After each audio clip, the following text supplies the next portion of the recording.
लेकिन जितने अनेक कार्यक्रम भारत विकास परिषद ने आयोजित किए होंगे, ये कार्यक्रम उन सभी कार्यक्रमों में एक मील का पत्थर साबित होगा। ये कार्यक्रम बेटा, घर पहुंची कि नहीं? कैसा रहा तेरा टूर? हाँ माँ, बस आपको क्या बोलूं मैंने क्या क्या सपने देखे थे, क्या क्या प्लानिंग की थी कि मैं यहाँ जाऊंगी वहां जाऊंगी, पर सब किए धरे पर पानी फिर गया। क्यों बेटा? पर तूने तो कहा था कि लंदन जाएगी, फिर ऐसा क्या हो गया कि इतनी दुखी हो रही है? अरे क्या बताऊं माँ, मुझे लगता है मैंने इस आदमी से शादी करके गलती कर दी। एक नंबर का कंजूस है। जहाँ पैसों की बात आती है हर बात के लिए मना कर देता है कि मेरे पास पैसे नहीं है। क्या बात करेंगे बेटा? पहले तो ये लोग बहुत बड़ी बड़ी बातें करते थे, पर क्या करे बेटा, विवाह होने के बाद ही पता चलता है कि कौन कैसा है। तू चिंता मत कर, मैं इस बारे में तेरे बाबूजी से बात करूंगी, वही इनकी अक्ल ठिकाने लगाएंगे। चल अब थोड़ा आराम कर ले, थक गई होगी मेरी बेटी। ठीक है माँ, फोन रखती हूँ।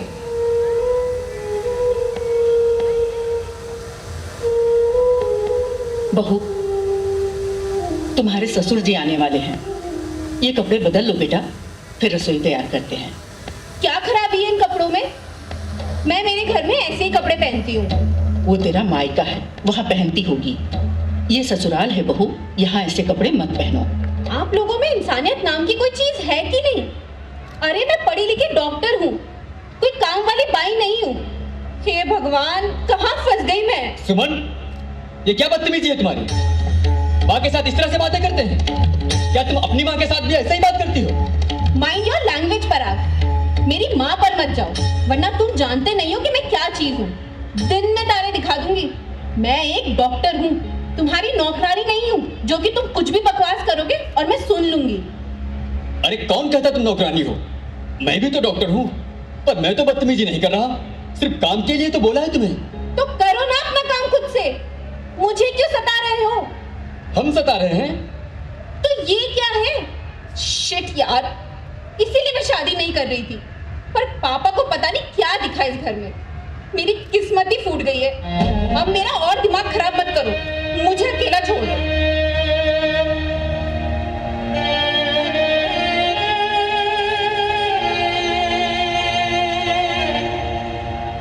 माँ, ये क्या हो गया?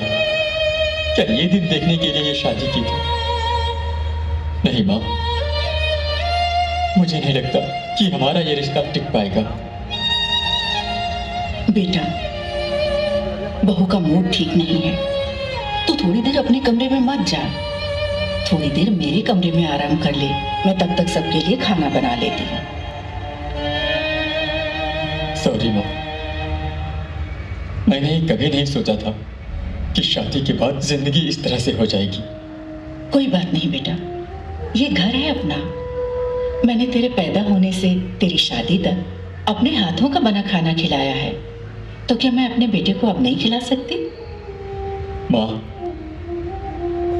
एक माँ ही तो होती है जो भगवान से भी बढ़कर होती है। मेरे लिए तो तुम दोनों ही एक जैसे हो।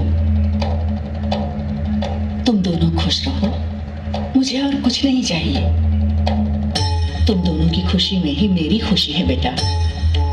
बस मुझे 10 मिनट दो, मैं गर्मा गर्म खाना बनाती हूँ और तब तक बहू का मूड भी ठीक हो जाएगा।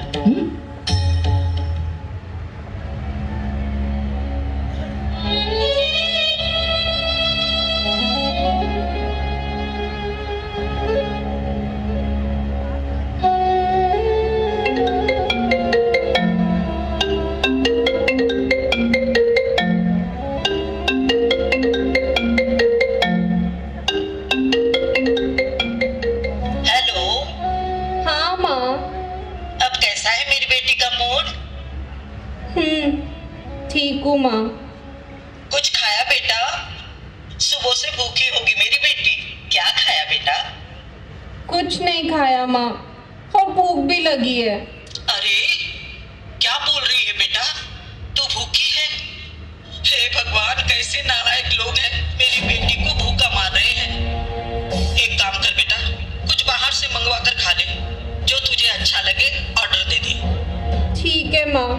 मंगवा लेती हूँ। हाँ बेटा ठीक है, मैं फोन रखती हूँ, लेकिन बेटा पहले तू कुछ खा ले, वापस मैं तुझे फोन करती हूँ, ठीक है ना बेटा? हाँ माँ ठीक है। मुझे भूख लगी है, कुछ खाने का ऑर्डर कर दो। माँ हमारे लिए खाना बना रही है, थोड़ी देर रुक जाओ, फिर साथ में खाना खाते हैं। तब तक मैं भूखी मरती रहूं? अरे खाना बनता रहेगा, तब तक कुछ तो मंगवा कर खिला दो। सुमन बस थोड़ी देर यार, माँ हमारे लिए खाना बना रही है ना। अगर बाहर से खाना मंगवा लिया तो माँ की मेहनत बेकार जाएगी। कैसे आदमी हो यार, तुम्हें मेरी जरा भी परवाह नहीं है।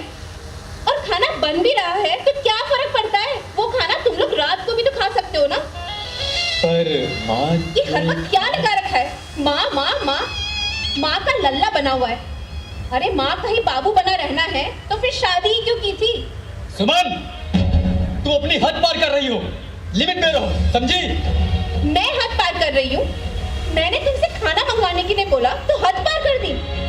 मुझे भूखा मारोगे? सुमन मैंने कहा थोड़ी देर रुक जाओ, माँ हमारे लिए खाना बना रही है, बस इसमें इतना हो हल्ला करने की क्या जरूरत है? अच्छा मैं हो हल्ला कर रही हूँ? सुबह से थकी हारी आई हूँ, भूखी हूँ, खाना मंगवाने को बोला तो इसको हो हल्ला करना कहते हैं? और किस गर्मा गर्म खाने का बोल रहे हो तुम? माँ जी तो यहाँ खड़ी होकर हमारी बातें सुनकर मजे ले रही हैं। बात करते हैं मैं हमारे लिए गर्मा गर्म खाना बना रही है। अरे नहीं खाना मुझे तुम्हारा खाना।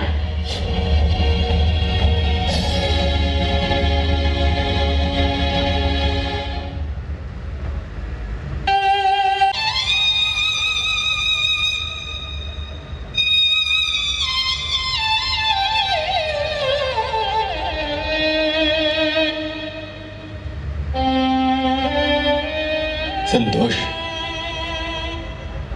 कभी कभी हम जो अच्छा सोचते हैं और अच्छा करने की कोशिश करते हैं वो होता नहीं है। जेके साहब बहुत ही अच्छे और सुलझे हुए व्यक्तित्व के धनी हैं, इसीलिए मैंने सोचा कि उनके घर रिश्ता करेंगे तो हमारे घर एक अच्छी बहू आएगी, हमारा बेटा खुश रहेगा। लेकिन समझ में नहीं आ रहा कि उन जैसे नेक, सज्जन और गुणी इंसान की बेटी का व्यवहार ऐसा क्यों है, इसकी वजह क्या है? वजह है, हर औलाद को अच्छा और बुरा बनाने में सबसे बड़ा योगदान होता है माँ का। माँ औलाद की पहली गुरु होती है। एक माँ ही औलाद को अच्छा और बुरा बनाने की जिम्मेदार होती है। मतलब? हाँ, बचपन से ही बच्चे शरारती और जिद्दी होते हैं और बच्चे अपनी हर एक अच्छी और बुरी जिद पूरी करवाने के लिए माँ बाप से जिद करते हैं।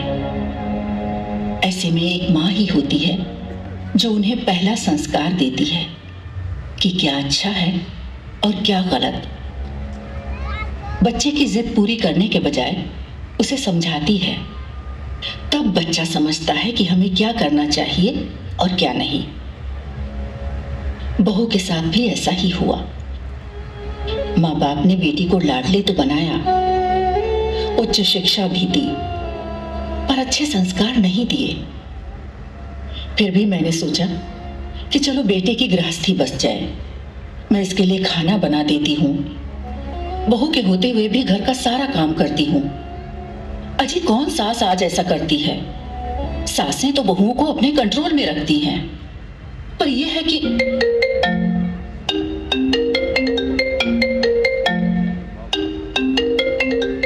लो फिर आ गया फोन। हेलो।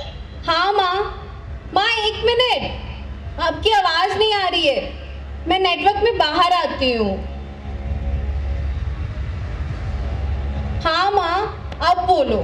हाँ बेटा अब बता, क्या हुआ था? उस वक्त क्यों रो रही थी तू? कुछ नहीं माँ, मैं आपको सुबह बताती हूँ। बेटा सब ठीक तो है ना? माँ बोला ना, आपको सुबह बताती हूँ। जिस बेटी की ससुराल की जिंदगी में उसके मायके वालों का दखल रहेगा, या दिन में कई कई बार फोन करके उसका हाल चाल पूछते रहेंगे और उसकी बुरी आदतों को प्रोत्साहन देंगे, तो उस लड़की का शादीशुदा जीवन कभी अच्छा नहीं हो सकता। और यही हाल अपने घर का है। बहू की माँ का हर एक घंटे फोन आता है। ये यहाँ की हर एक बात अपनी माँ से नमक मिर्च लगाकर बुरे तरीके से बताती है। तो वो माँ तो यही समझेगी ना कि मेरी बेटी बहुत दुखी है, उसे प्रताड़ित किया जा रहा है। इससे ज्यादा मुझे कुछ नहीं चाहिए। मुझे लगता है बहू को थोड़ा समय देना चाहिए। यहाँ एडजस्ट होने में उसे थोड़ा और समय लगेगा।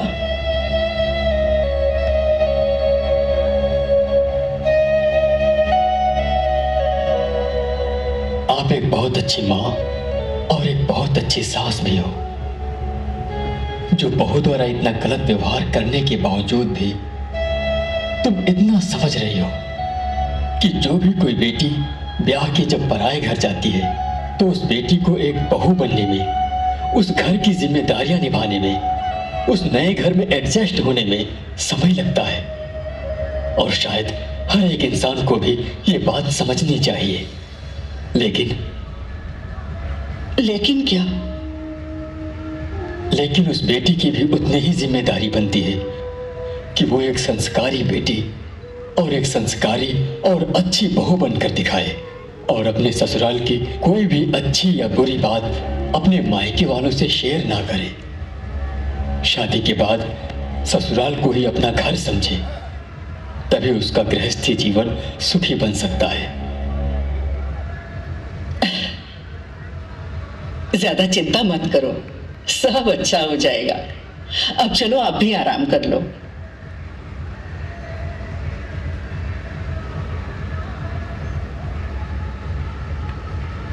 हेलो।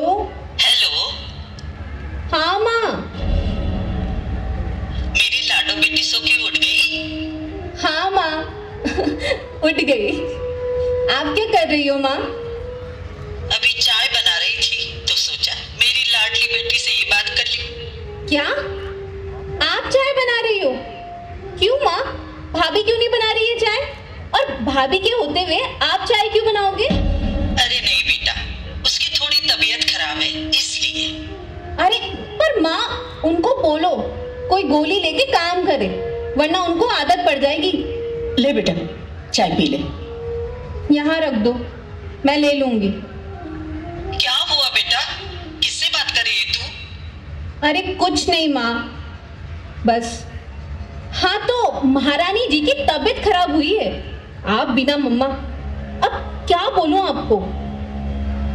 मम्मा मैं फोन रखती हूँ, बाद में बात करती हूँ। छी छी, ये क्या चाय है माँ जी, इतनी मीठी चाय। अगर ढंग की चाय नहीं पिला सकती तो मना कर देती, पर लगता है इतना मीठा खिला खिलाकर आप मुझे डायबिटीज की मरीज बनाकर छोड़ोगी। सुमन, बंद कर अपनी बकवास, वरना मेरे से बुरा कोई नहीं होगा। वरना क्या करोगे, मारोगे? जिंदगी में कभी सोचना भी मत पड़ा, वरना बहुत पछताओगे। बहू, तुम्हें ऐसा नहीं लग रहा कि तुम कुछ ज्यादा ही बदतमीजी कर रही हो? अरे खाना मैं तेरे लिए बनाऊं, चाय मैं बना के तुझे अपने हाथों से पिलाऊं, और क्या चाहिए तुझे? क्या बात है, इतना शोर क्यों हो रहा है घर में? इससे ही पूछ लो आपकी लाडली बहू से। अरे नहीं हूं मैं किसी की लाडली, और ना ही बनना है किसी की लाडली। मैं जा रही हूँ अपने घर। ये घर नहीं है, कैद खाना है मेरे लिए। बहू, बेटा तुझे यहाँ किस चीज की कमी है मुझे बता। अगर किसी चीज की कमी है भी तो मंगवा के दे दूंगा। बेटा, अब तो मेरे घर की इज्जत है, मेरी इज्जत है। ऐसे घर छोड़ के जाना शोभा नहीं देता। तो समझाओ ना इन सबको भी, क्यों बात बात पर मेरे पीछे पड़े रहते हैं? अरे क्या पीछे पड़े रहते हैं तेरे? तुम माँ से बदतमीजी से बात कर रही थी, उसी बात के लिए तो बोला था, तो कौन सा लठ मार दिया तुझे? लठ मारने की किसमें हिम्मत है? जरा सामने तो आओ। पराग, चुप। ये आप कैसी बातें कर रहे हो बेटा? बेटा, आप भी थोड़ा समझदार बनो। तो क्या मैं पागल हूँ पापा जी, जो आप मुझे ही बोले जा रहे हो? मैं जा रही हूँ अपने घर। अगर और थोड़े दिन रुकी ना मैं यहाँ पे, तो मैं पागल हो जाऊंगी।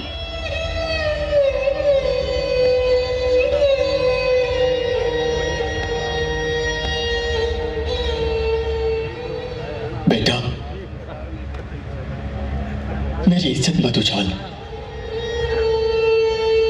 इनकी तरफ से मैं तुमसे माफी मांगता हूं। घर छोड़ के मत जा बेटा।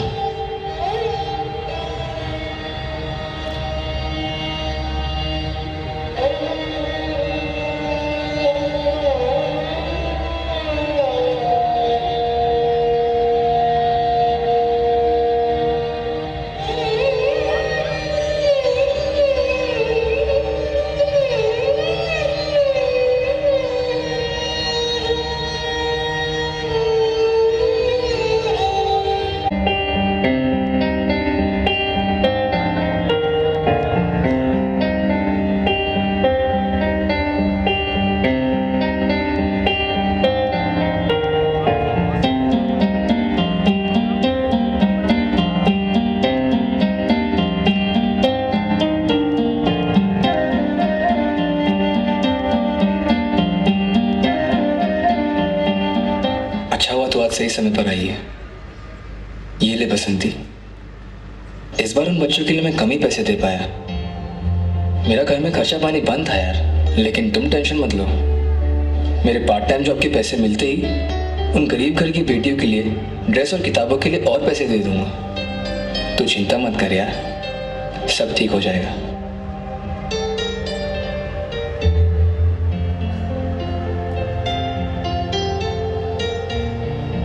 क्रिश, इस उम्र में भी तुम्हारी इतनी अच्छी सोच और भावना है। उन गरीब घर की बेटियों की पढ़ाई के लिए अपनी पॉकेट मनी के अलावा काम करके भी उनकी पढ़ाई के लिए पैसे देते हो।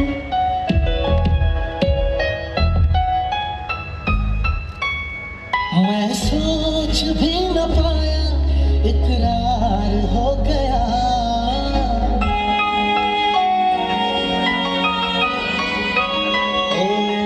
मैं सोच भी न पाया, इकरार हो गया। एक चेहरा ऐसा देखा जिससे प्यार हो गया।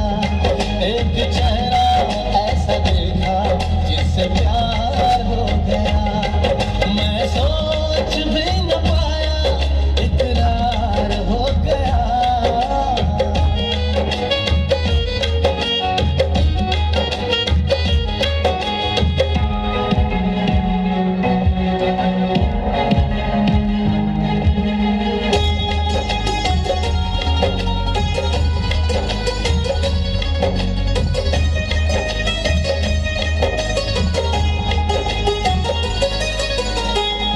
आँखों में बस के मेरे दिल में समा गई।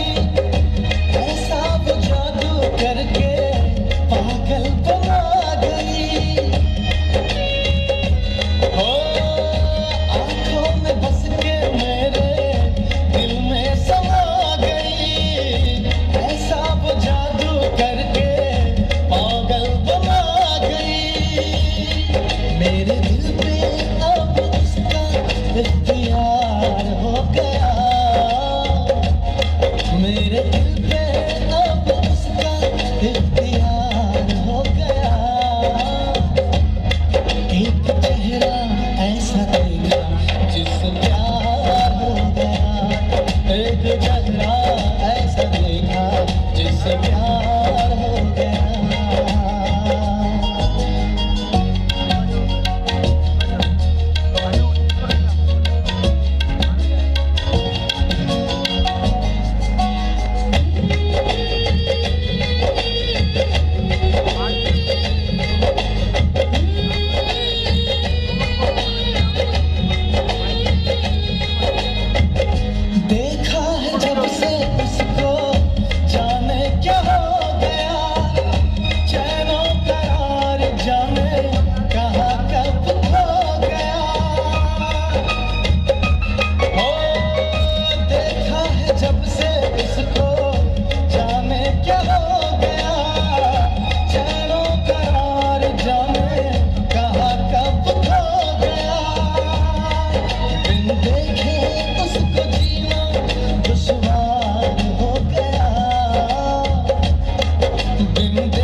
नहीं नहीं नहीं, ऐसे नहीं हो सकता। वो इसे कैसे कर सकता है? अभी तो कर्जा लिए सिर्फ 3 महीने हुए हैं और वो कर्ज का तकाजा कर रहा है। बापूजी,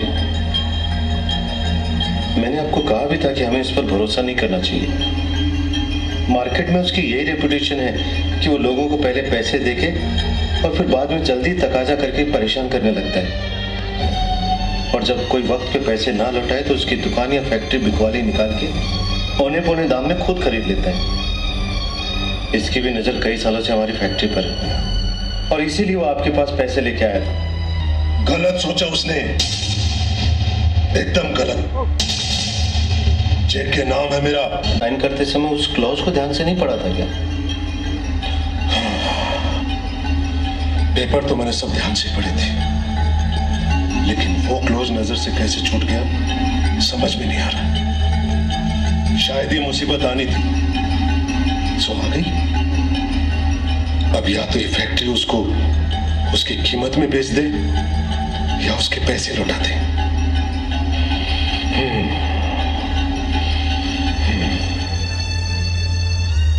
बापूजी, अगर आप ठीक समझो तो क्या वो पेपर मैं एक बार देख सकती हूँ? हाँ बापूजी, उस क्लोज का शायद मैं कोई तोड़ निकाल सकूं। बीननी, ये क्या बदतमीजी है? तू के इनसे ज्यादा समझदार है।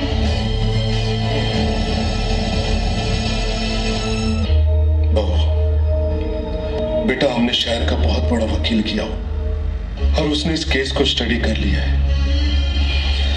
अब शायद कुछ नहीं हो सकता। बापूजी, मैं बस एक चुप! तुम्हें घर की बहू है और बहू जैसी ही रहे, समझी? बहुएं घर के बड़ों के बीच में नहीं बोला करती। जा अंदर जा।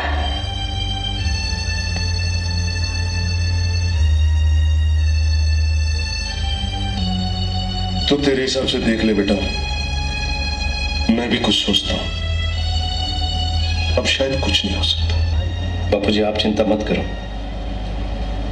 मैं कुछ ना कुछ करता हूं, सब ठीक ही होगा। चलो बापूजी, फैक्ट्री चलते हैं।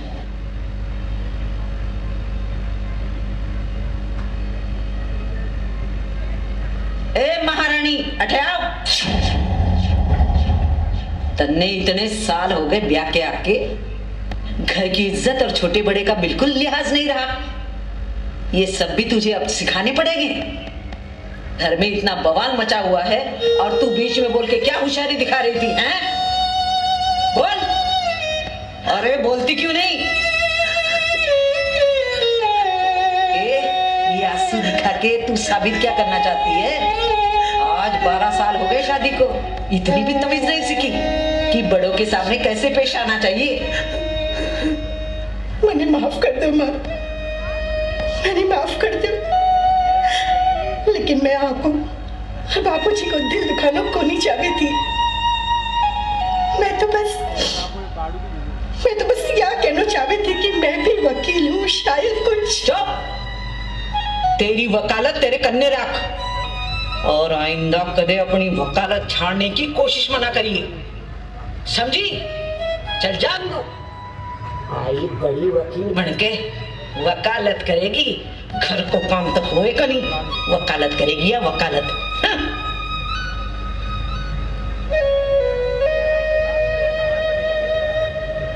अरे बेटा, बिना फोन के ही आ गई, एक फोन तो कर लिया होता। क्यों?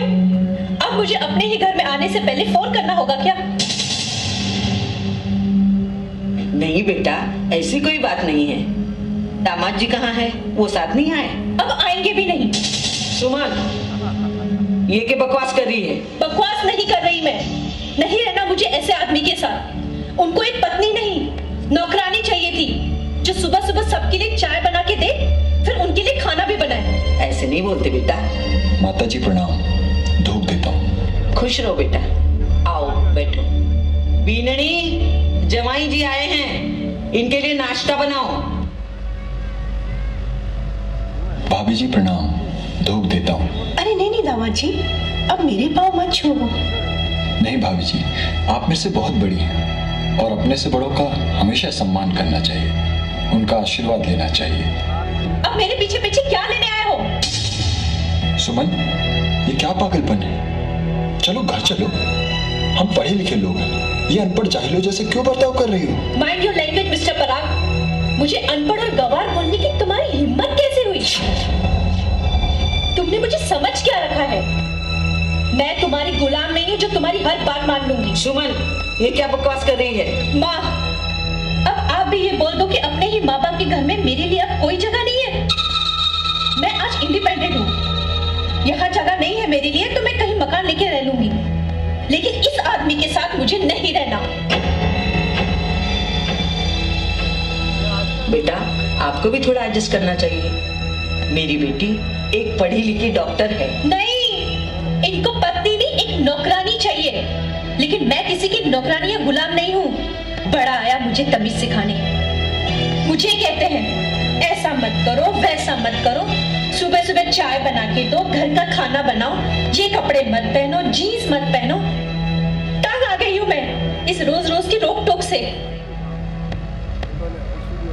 सुमन, आई एम सॉरी यार, लेकिन इस तरह घर छोड़ देना। माँ, भाभी जी, आप समझाइए ना इसे। भाई साहब, अब आप इस घर की बेटी से ज्यादा उस घर की बहू हो। ये सब बकवास बंद करो। आप अपनी हद में रहो, समझी?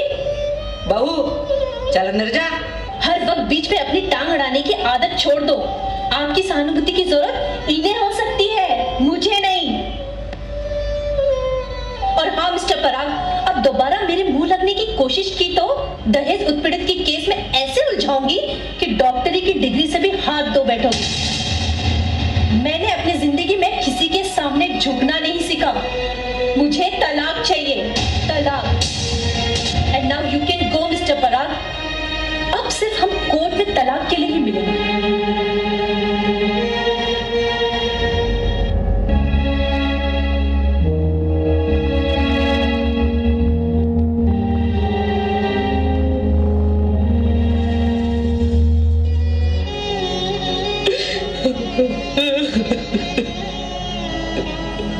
हे भगवान।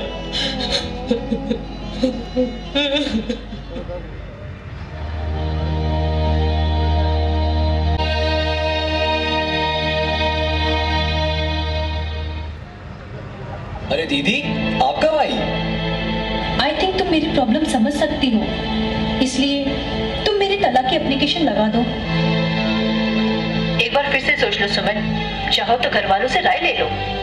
मैंने सोच लिया है यार, अगर किसी ने मेरा साथ नहीं दिया तो मैं अकेली जिंदगी गुजार सकती हूँ।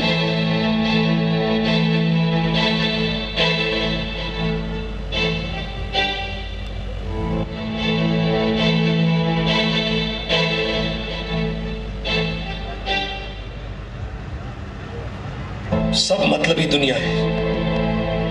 इज्जत सिर्फ पैसों की होती है, इंसान की नहीं। सबके सब चढ़ते सूरज को सलाम करते हैं। सच ही कहा है, टूट जाता है तकलीफ में वो रिश्ता जो खास होता है। हजारों यार बनते हैं जब पैसा पास होता है। एक टाइम था जब मुझसे लाखों रुपए लेके अपने व्यापार में वापर लेते थे। आज जब हमें जरा सी तकलीफ आई तो सबको एक साथ प्रॉब्लम आ गई। अपने आप को संभालो बाबा जी, यही तो पहचान है अच्छे और बुरे वक्त की। ऐसे वक्त में तो अपने और पराये की पहचान होती है।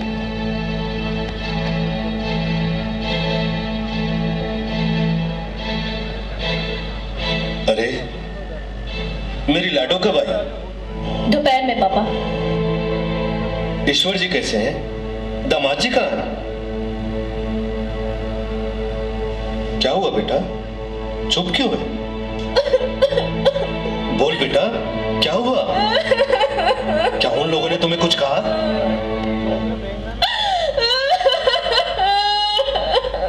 दामाद जी से झगड़ा करके घर छोड़ के आई है। ये क्या बकवास कर रही हो?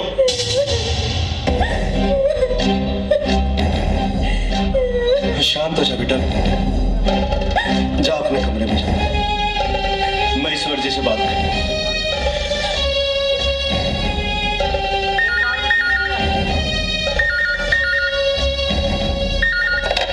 हेलो जेके साहब, मैं एडवोकेट राठी बोल रहा हूँ। हाँ बोलिए राठी जी। कल आपकी हियरिंग है। वैसे आपको तो पता ही है आपका केस बहुत कमजोर है, फिर भी मैं अपनी तरफ से पूरी कोशिश करूंगा। आप 12 बजे तक कोर्ट पहुंच जाना, ठीक है? राठी जी, मुझे थोड़ा वक्त चाहिए। आपको तो पता ही है सामने वाला किस तरीके से आपको घेरने का प्लान बना चुका है। जेके साहब, मेरी बात समझने की कोशिश करो। बस एक बार मुझे इस मुसीबत से छुटकारा मिल जाए, फिर देखना कौन किसको घेरता है। मैं इसको रोड पे लाके नहीं खड़ा कर दिया तो मेरा नाम भी जेके अग्रवाल नहीं। बस एक बार, बस एक बार।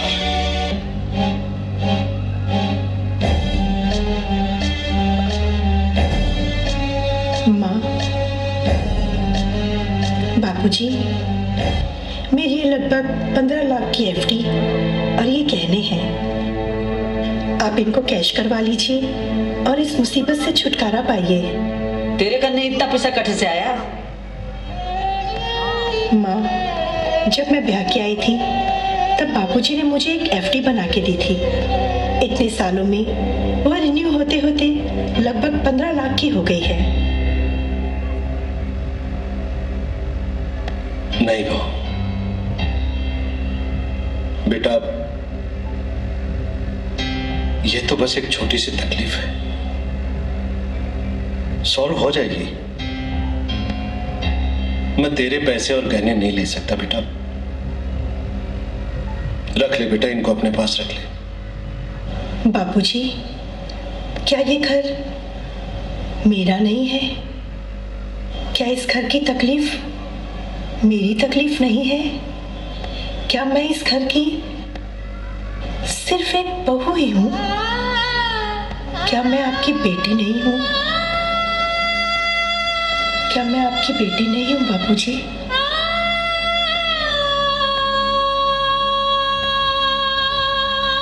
हाँ बेटा, तू भी तो मेरी बेटी है। तो क्या एक बेटी अपने माँ बाबूजी को तकलीफ में देख के चुप रह सकती है? जब मेरे बापूजी आज तकलीफ में है तो ये एफडी और गहने मेरे किस काम के बापूजी?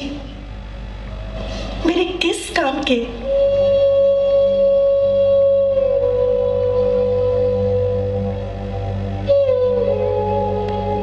मेरी बेटी आज तो साबित कर दी कि तुम मेरी बहू नहीं, मेरी बेटी हो। अब मेरी एक नहीं, दो बेटियां हैं, दो बेटियां हैं।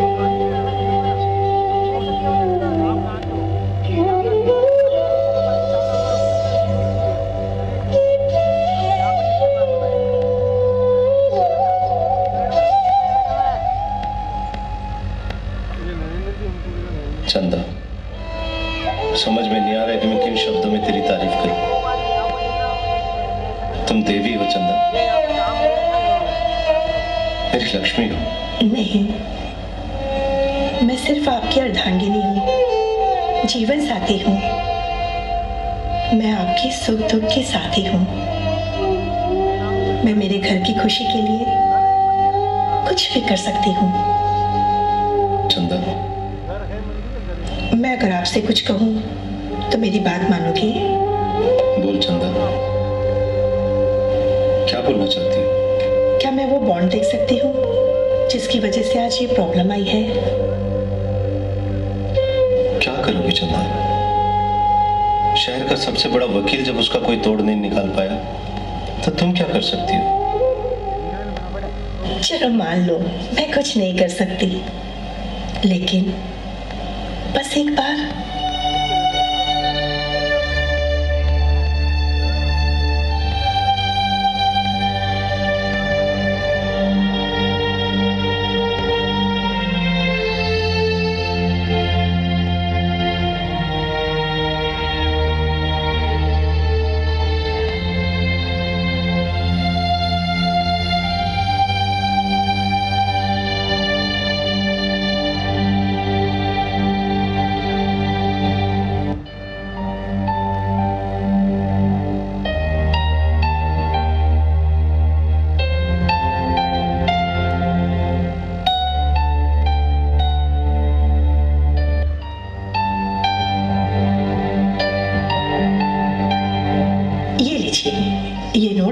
एडवोकेट को दे दीजिए।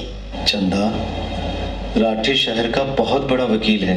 हाँ, मैं कई बार सुन चुकी हूँ ये लाइंस, लेकिन ये नोट उनको दे देना।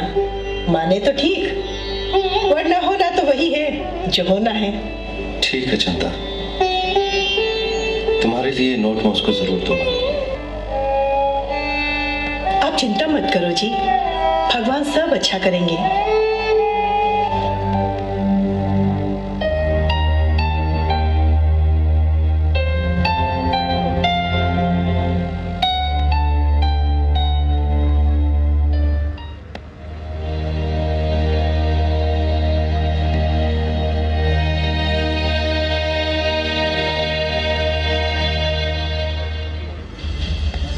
लता, कोशिश कर कि मेरा तलाक जल्दी से जल्दी हो जाए। अरे 11 बज गए, फोन पे ही बात करती रहेगी या मुझ तक पहुंचेगी भी? ओके ओके, आती हूँ। सुमन बेटा, इतनी बड़ी गलती मत। माँ, अब मैं दूध पीती बच्ची नहीं हूँ। मेरा भला बुरा मैं खुद समझ सकती हूँ। एक बार जो फैसला ले लिया सो ले लिया। भाई साहब बस बस, सबके सब ज्ञानी मत बनो।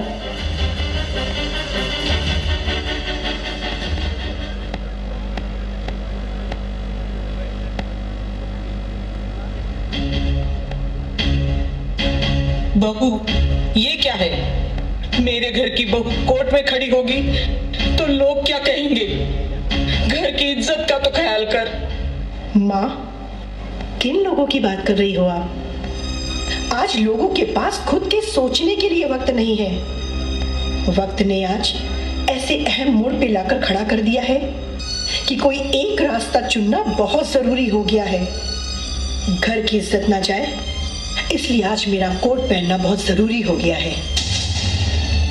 बहू, उतार ये कोट और चाल अंदर। नहीं माँ, आज नहीं तो फिर कभी नहीं। बहू, आज मेरी बात नहीं मानी तो मेरे से बुरा कोई नहीं होगा।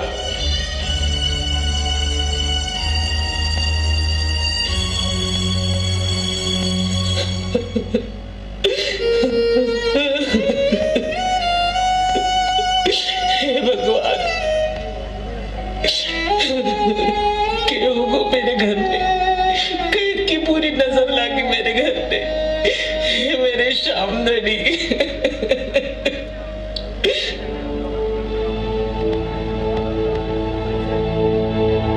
इतनी देर हो गई, कोई भी तो कोई नहीं आया कि मैं क्या करूं? हे मेरा शामदनी, हे मेरा मोरवी नंदन, तू ही मेरी पुकार सुन ले। ये हारे के सहारे।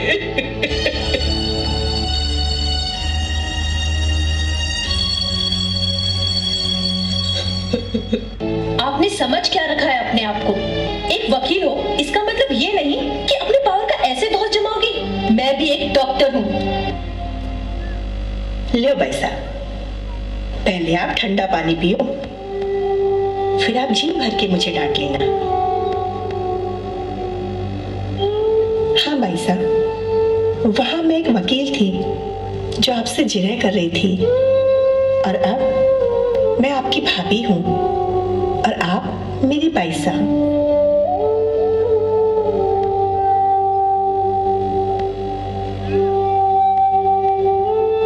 अब आप दोनों अपने मन की हर एक वो बात बताइए जिसकी वजह से आप दोनों इस मोड़ तक पहुंचे हो, और आपकी उन बातों के आधार पर ही ये तय होगा कि आप दोनों तलाक ले सकते हो या नहीं।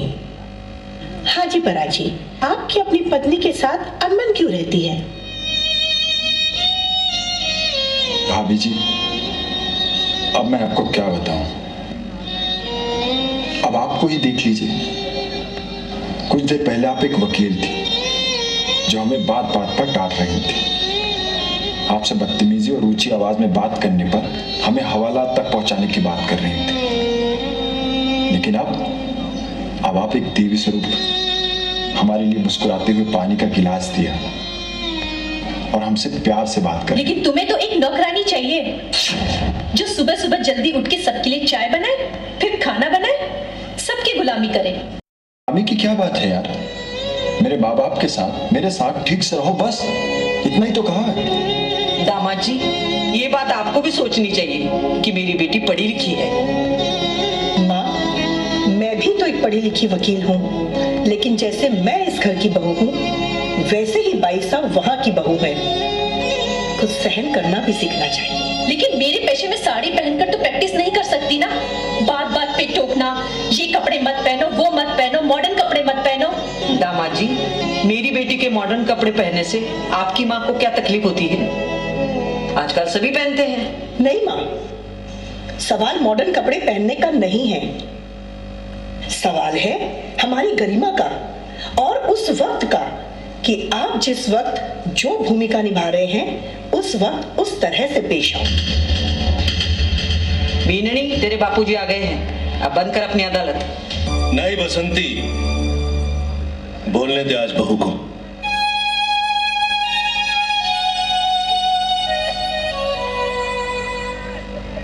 बेटी और बहू में ये दोहरा व्यवहार क्यों? जो माँ है वही तो सास है, फिर माँ अच्छी और सास बुरी क्यों? जो बेटी है वही तो बहू है, फिर बेटी लाडली और बहू बुरी क्यों? अपनी बेटी का दुख तो सीने में चुभता है, फिर बहू के लिए सोच बुरी क्यों?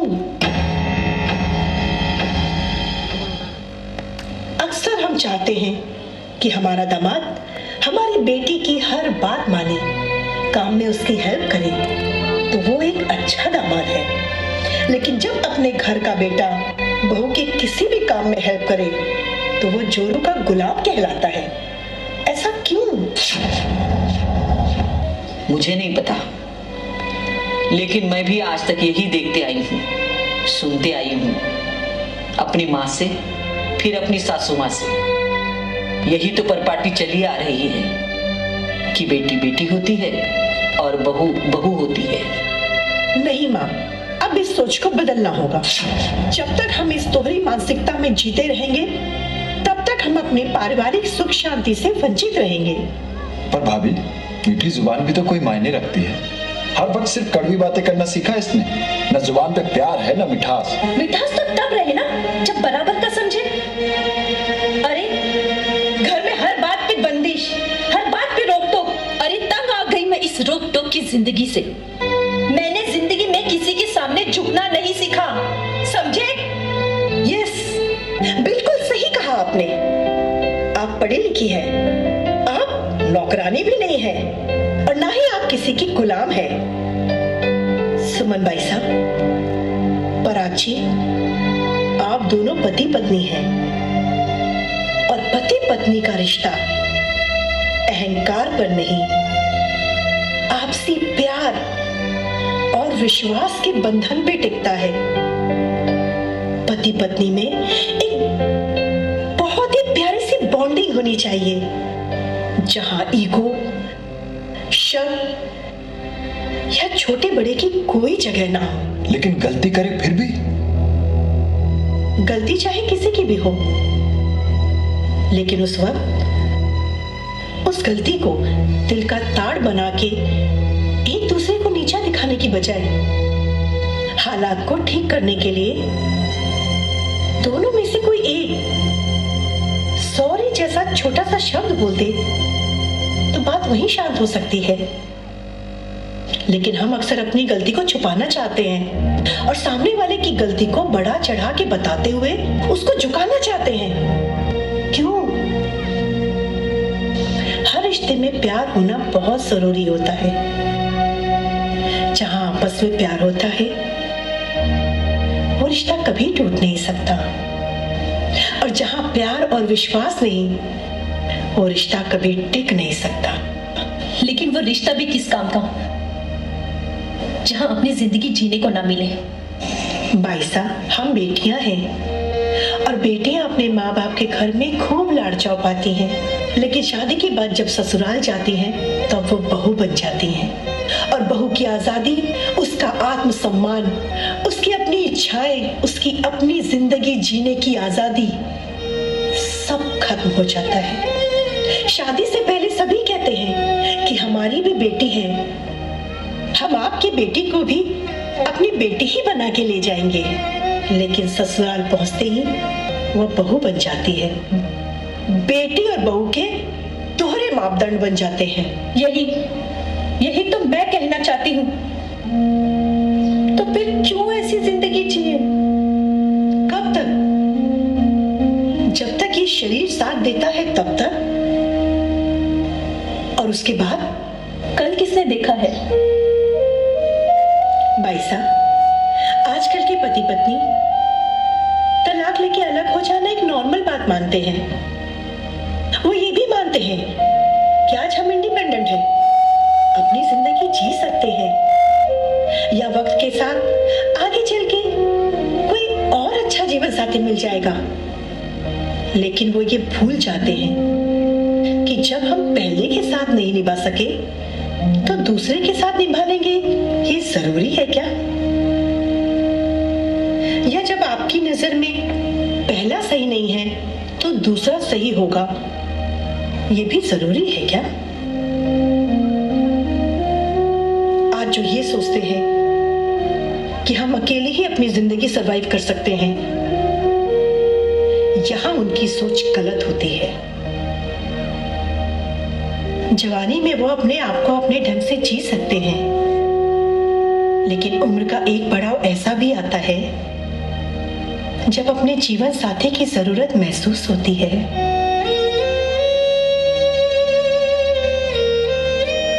उस वक्त अपने जीवन साथी के अलावा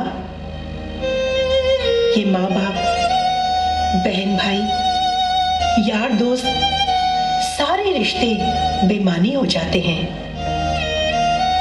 भले वो अपनी औलाद ही क्यों ना हो। हम अपनी औलाद को भी पढ़ा लिखा के काबिल बना देते हैं और ये समझ लेते हैं कि ये मेरी औलाद है ना, हमारे बुढ़ापे का सहारा। लेकिन जिस वक्त आपको अकेलापन काटता है, उस वक्त आपकी अपनी औलाद भी अपने कैरियर के लिए अपनी पत्नी या बच्चों में या फिर अपने बिजनेस में इतने बिजी हो जाते हैं कि वो अपने माँ बाप को वक्त नहीं दे पाते। उस वक्त सिर्फ और सिर्फ आपका जीवन साथी ही आपका साथ देता है। उस वक्त आपकी अपनी काबिलियत, आपका वो शैतान ईगो काम नहीं आते।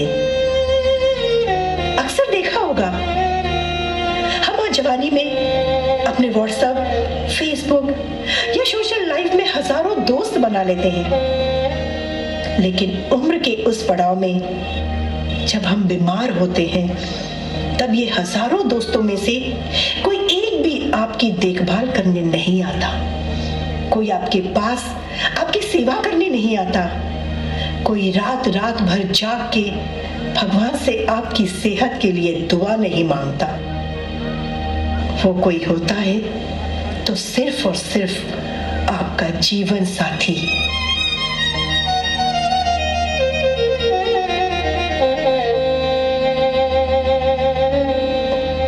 परिवार ऐसे नहीं बनते। परिवार बनाने के लिए बहुत त्याग और तपस्या करनी पड़ती है।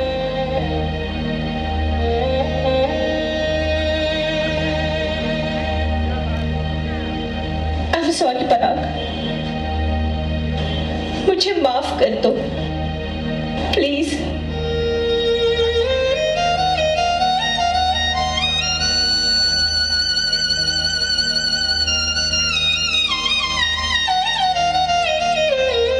मुझे माफ कर दो भाभी, मैंने हमेशा आपके साथ बुरा बर्ताव किया। ये मेरा ईगो ही था कि मैं इस घर की बेटी और आप हो, लेकिन इस घर की असली बेटी तो आप हो, जिन्होंने इस घर की इज्जत बचाई, जिन्होंने इस घर को मुसीबत से बचाते हुए इज्जत बनाए रखी। एक बहू होते हुए भी इस बेटी बन के दिखाई। आप एक पढ़ी लिखी वकील होने के बावजूद घर गृहस्थी के कामों में उलझी रही, अपने सपने और अपनी इच्छाओं को मारा, सबके ताने सुने, लेकिन फिर भी कोई शिकायत नहीं की, चुपचाप सब कुछ सहन किया। आज मेरी आंखें खोल के घर गृहस्थी के संस्कार और जिंदगी के असली मायने सिखाए। मुझे माफ कर दो भाभी, मुझे माफ कर दो।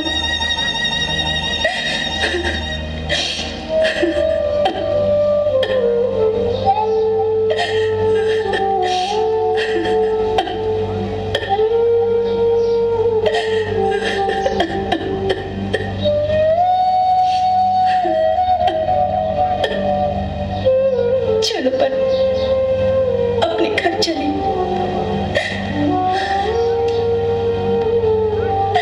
एक मिनट, एक मिनट। आज एक फैसला मेरा भी सुन लो।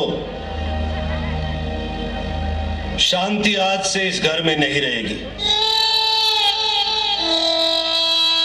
क्यों? मैंने आपका क्या बिगाड़ दिया? तो चुप कर। शांति, आज से तुम इस घर में नहीं रहोगी। हैं? अजी शांति नहीं, चंदा चंदा चंदा। कौन चंदा? या और मैं शांति। शांति शांति शांति। अरे तू चुप कर यार, पहले तू अपना नाम ठीक से सोच ले।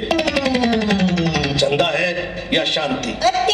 ये नाम याद रखने में बहुत मगज खपाना पड़ता है। खैर तो जो भी है, तेरे से तो मैं बाद में बात करूंगा। हाँ तो तुम आज से इस घर में नहीं रहोगी। पर क्यों बापूजी, मेरे से कोई गलती होगी क्या? अरे नहीं बेटा, तूने तो वो कारनामा कर दिया जो शहर का बहुत बड़ा वकील नहीं कर पाया। अरे शहर का सबसे बड़ा वकील जिस पॉइंट को नहीं समझ पाया, वो मेरी इस बेटी ने समझा। और बेटी, तुम्हारे उस पॉइंट को देखकर तो वो नामी वकील भी हैरान रह गया कि ये बात मेरी समझ में क्यों नहीं आई। और उस पॉइंट के दम पे ही हम उस गुप्ता को कोर्ट में धूल चटा दी। इसलिए बेटा, आज से तो घर में नहीं, अपनी फैक्ट्री के लीगल काम अब तुम ही हैंडल करो। आज से तुम इस घर की बहू नहीं, मेरी बेटी हो। बेटी, ये लो बेटा तुम्हारी एफडी और गहने। कोर्ट ने हमें 1 साल की मोहलत दे दी। अरे घर में कोई है? क्यों, रातिंदा हो रहा के? हम तुझे क्या दिखाई नहीं देते? हम अंदर आए? आ तो गई है, इबके मेरे सिर पे चढ़ेगी। गई भैंस पानी में। बोल, क्या बेचने आई है? ना माँ जी, आज मैं कुछ बेचने नहीं आई हूँ। ये हमारे एनजीओ के पदाधिकारी हैं और इस साल का यूथ आइडल का अवार्ड क्रिश को देना चाहते हैं। क्यों? ऐसा क्या कर दिया इसने? आपको नहीं पता, क्रिस इतनी कम उम्र में ही अपने जेब खर्च के पैसे बचा के और पार्ट टाइम जॉब करके गरीब घर की बेटियों को पढ़ाने के लिए हर महीने पैसों से सहायता करते रहे हैं। और हर उन कच्ची बस्तियों में जा जाके उनके माँ बाप को अपनी बेटियों को उच्च शिक्षा दिलाने के लिए प्रोत्साहित करते रहते हैं। इसलिए इनको हमारी ट्रस्ट इस साल का यूथ आइडल अवार्ड से सम्मानित करेगी। ये एक अच्छे माँ बाप द्वारा दिए गए अच्छे संस्कारों का ही परिणाम है। आपका ये बेटा आने वाली पीढ़ी के लिए एक आइडल है, एक प्रेरणा है, एक आदर्श है।